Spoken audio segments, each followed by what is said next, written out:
सल्तनत ज़रनिगार एक ऐसी रियासत थी जिसका नाम सुनकर दूर दराज मुल्कों के बादशाह भी महतात हो जाते थे।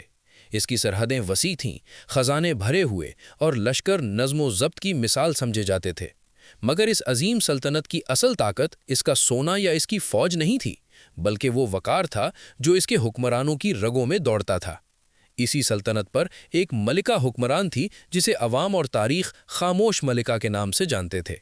वो बोलती कम थीं, मगर जब बोलती तो अल्फाज नहीं फैसले गिरते थे।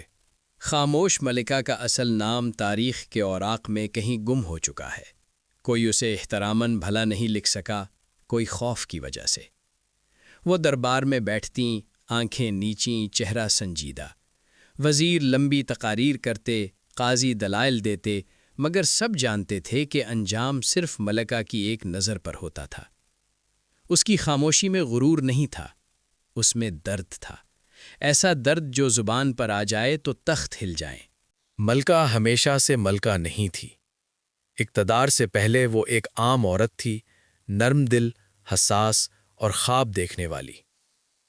उसने एक शख्स से मोहब्बत की थी। वो शख्स ना बादशाह था, न शहजादा, बस एक सच्चा इंसान था। मगर तकदीर ने कुछ और लिख रखा था। सियासी मजबूरियों, ख़ानदानी दबाव और सल्तनत के मफाद के नाम पर उसकी शादी बादशाह से कर दी गई और मोहब्बत खामोशी में दफन हो गई। इसी मोहब्बत की एक निशानी थी, एक बच्चा। वो रात सर्द थी, आसमान पर बादल थे और किले के दरवाजे पर खामोशी।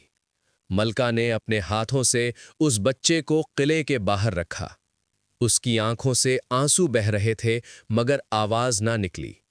उसने बच्चे के माथे को चूमा और बस इतना कहा, मुझे माफ करना। वो रात मलिका की खामोशी की बुनियाद बन गई।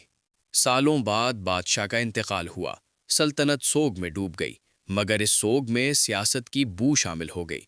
3 शहजादे थे, तीनों अपने आप को तख्त का हकदार समझते थे।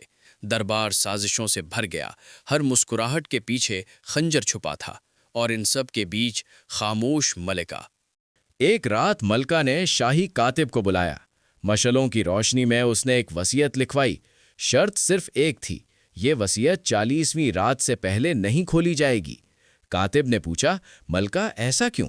मलका ने आसमान की तरफ देखा और कहा, क्योंकि सच को बर्दाश्त करने के लिए दिलों को तैयार होना पड़ता है। महल के दरवाजे पर एक दरवेश बैठा रहता था। सादा लिबास, खामोश तबीयत, आंखों में अजब सा सुकून। वही दरवेश जिसे मलिका रोज देखती और नजरें चुरा लेती। किसी को खबर न थी कि वो दरवेश सल्तनत का सबसे बड़ा राज है। वो रात आ पहुंची। दरबार चरागों से रोशन था, मगर दिलों में अंधेरा था। वसीयत खोली गई, अल्फाज तारीख के सीने पर कुंदा हो गए। ये सल्तनत इसका हक नहीं जो मेरे नाम से जुड़ा है, बल्कि उसका है जिसे मैंने अपने खौफ की वजह से छोड़ दिया। दरबार में क़यामत बरपा हो गई। तहकीकात हुईं, पुराने मुहाफिज, रिकॉर्ड, सब कुछ खोला गया। आखिरकार सच सामने आया। दरवेश ही असल वारिस था। जब उसे दरबार में लाया गया तो उसके चेहरे पर हैरत नहीं थी, बस इतना बोला, मैंने सच हमेशा अल्लाह के हवाले किया था। शहजादों ने एहतजाज किया, मगर सच मजबूत था। ताज दरवेश के सर पर रखा गया। उसने पहला फरमान दिया, ये सल्तनत ताकत के शोर से नहीं, अदल की खामोशी से चलेगी। मलिका ने ये मंजर दूर से देखा। उसकी आंखों से आंसू बहे, इस बार बगैर खौफ के। वो खामोश रही, मगर उसकी खामोशी ने सदियों की कहानी लिख दी। खामोश मलिका बोली नहीं, मगर उसकी वसीयत ने एक सल्तनत को सच का वारिस दे दिया। अगर वीडियो अच्छी लगी हो तो वीडियो को लाइक करें और चैनल को सब्सक्राइब कर दें।